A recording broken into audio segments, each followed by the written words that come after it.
Hi, kiddos, it's me, and of course, I am wearing my Care Bear onesie. I just wanted to tell you all how much I miss all of you, and I hope that we'll be able to see each other as soon as possible.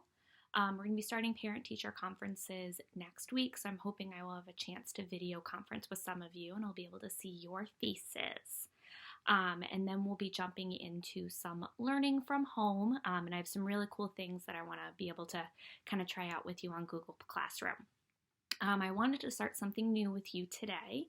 You know how we were reading Restart every day? Now, because we don't have everyone on Google Classroom or haven't been able to contact everyone, I don't want to keep reading that because I don't want to miss out on anything. So instead, I thought I'd start a new book with you. I'm going to try to post a video every day, maybe reading a chapter or two, just so we can kind of still read and learn together. The book is called The Wishing Spell, and it's from one of my favorite series, The Land of Stories, and I'm really excited to share it with you. So here we go. So I'm going to start with the prologue, which is called The Queen's Visit. The dungeon was a miserable place. Light was scarce and flickered from the torches bolted to the stone walls. Foul-smelling water dripped inside from the moats circling the palace above. Large rats chased each other across the floor, searching for food. This was no place for a queen. It was just past midnight, and all was quiet except for the occasional rustle of a chain. Through the heavy silence, a single set of footsteps echoed through the halls as someone climbed down the spiral steps into the dungeon. A young woman emerged from the steps, dressed head to toe in a long emerald cloak. She cautiously made her way past the row of cells, sparking the interest of the prisoners inside. With every step she took, her pace became slower and slower, and her heart beat faster and faster. The prisoners were arranged according to crime. The deeper she walked into the dungeon, the crueler and more dangerous the criminals became. Her sights were set on the cell at the very end of the hall, where a prisoner of special interest was being watched by a large private guard. The woman had come to ask a question.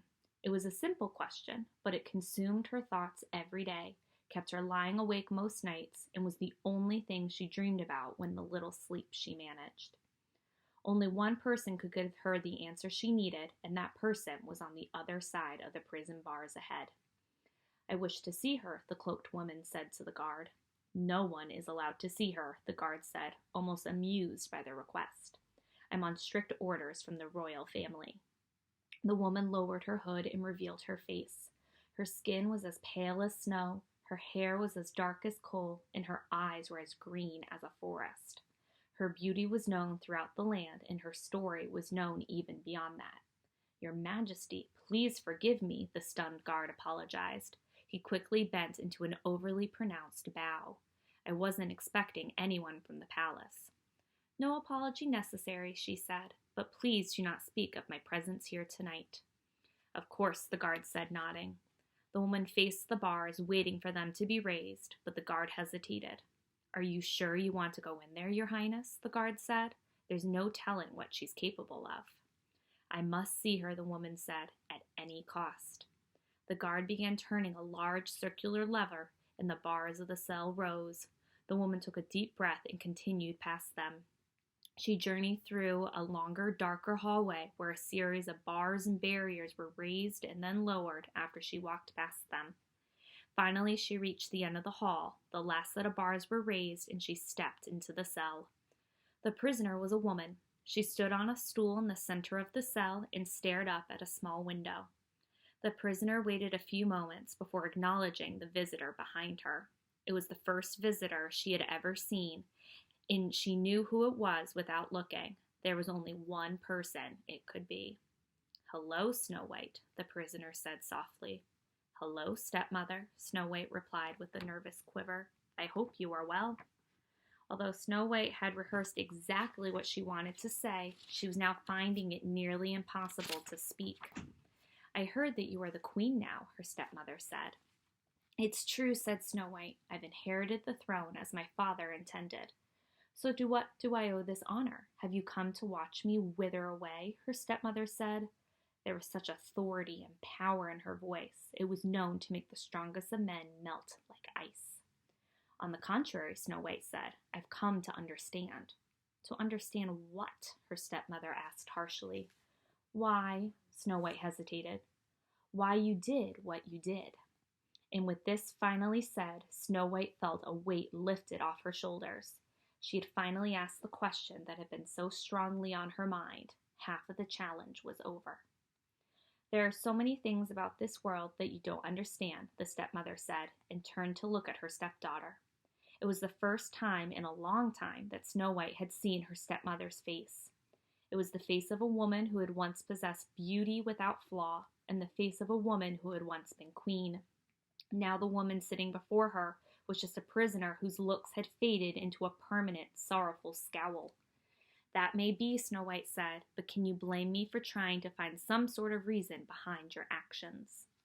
The recent years of Snow White's life had become the most scandalous of the kingdom's royal history. Everyone knew the story of the fair princess who had taken refuge with the 7 dwarfs while hiding from her jealous stepmother. Everyone knew of the infamous poison apple and the dashing prince who had saved Snow White from a false death. The story was simple, but the aftermath was not. Even with a new marriage and a monarchy to occupy her time, Snow White found herself constantly wondering if the theories of her stepmother's vanity were true. Something inside the new queen refused to believe that someone could be so malicious. Do you know what they're calling you out there? Snow White asked. Outside these prison walls, the world refers to you as the evil queen. If that is what the world has labeled me, then that is the name I shall learn to live with, the evil queen said. Once the world has made a decision, there is little anyone can do to change its mind. Snow White was astonished by how little her stepmother cared, but Snow White needed her to care.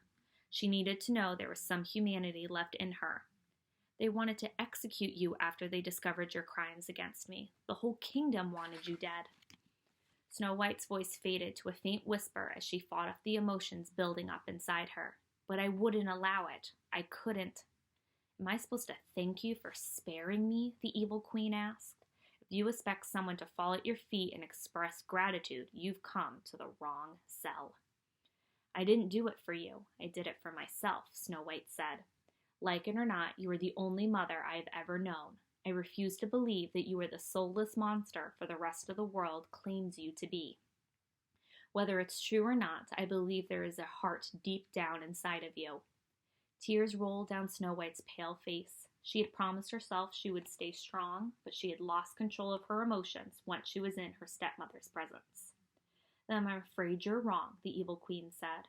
The only soul I've ever had died a long time ago, and the only heart you'll find in my possession is a heart of stone. The evil queen did indeed have a heart of stone, but not inside of her. A rock in the shape and size of a human heart was on a small table in the corner of the cell.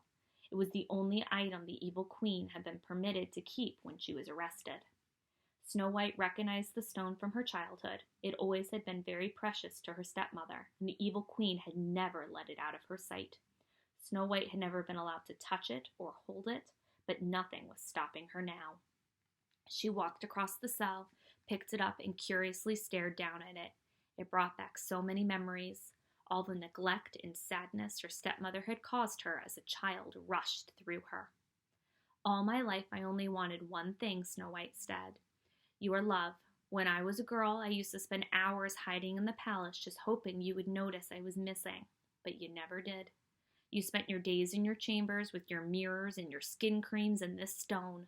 You spent more time with strangers with anti-aging methods than you did with your own daughter. But why? The evil queen did not answer. You tried to kill me 4 times, 3 of which you attempted yourself, Snow White said, shaking her head in disbelief. When you dressed as an old woman and came to me at the dwarf's cottage, I knew it was you. I knew you were dangerous, but I kept letting you in. I kept hoping that you would change. I let you harm me. Snow White had never confessed this to anyone, and she couldn't help but bury her face in the palms of her hands and cry after saying it. You think you know heartbreak? The evil queen said so sharply that it startled her stepdaughter. You know nothing of pain. You never received affection from me, but from the moment you were born, you were loved by the whole kingdom. Others, however, were not so fortunate. Others, Snow White, sometimes have the only loves they've ever known taken from them. Snow White didn't know what to say. What love was she referring to? Are you speaking of my father? Snow White asked. The evil queen closed her eyes and shook her head. Naivete is such a privileged trait, she said. Believe it or not, Snow White, I had my own life before I came into yours. Snow White grew quiet and slightly ashamed. Of course, she knew her stepmother had a life prior to marrying her father, but she had never considered what it had consisted of. Her stepmother had always been a private person. Snow White never had a reason to. Where is my mirror? The evil queen demanded. It's to be destroyed, Snow White told her. Suddenly, the evil queen's stone became much heavier in Snow White's hands. Snow White didn't know if this was really happening or if she was just imagining it. Her arms suddenly became tired from holding the stone heart, and she had to put it aside. There's so much you're not telling me, Snow White said. There's so many things you've kept from me all these years. The evil queen lowered her head and stared at the ground. She remained silent. I may be the only person in the world with any compassion for you.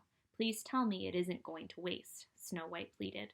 If there were events in your past that influenced your recent decisions, please explain them to me. Still, there was no response. I'm not leaving here until you tell me, Snow White yelled, raising her voice for the first time in her life. Fine, the evil queen said. Snow White took a seat on another stool in the cell. The evil queen waited a moment before beginning, and Snow White's anticipation grew. Your story will forever be romanticized, she told Snow White. No one will ever think twice about mine. I will continue to be degraded into nothing but a grotesque villain into the end of time. But what the world fails to realize is that a villain is just a victim whose story hasn't been told. Everything I have done, my life's work and my crimes against you, has all been for him. Snow White felt her own heart grow heavy. Her head was spinning and her curiosity had taken over her entire body. Who? She asked so quickly that she forgot to hold back the desperation in her voice. The evil queen closed her eyes and let her memory surface. Images of places and people from her past flew out from the back of her mind like fireflies in a cave. There was so much she had seen in her younger years, so many things she wished she remembered, and so many things she wished to forget. I will tell you about my past, or at least the past of someone I once was, the evil queen said. Consider yourself warned. My story is not one that ends with a happily ever after. I'm going to stop there. Our next chapter is chapter 1, and it's called Once Upon a Time. So that was the first little part of the wishing spell. And again, like I said, I'll try to post maybe a chapter or two every day or every couple of days, and I hope to see you all soon. Bye.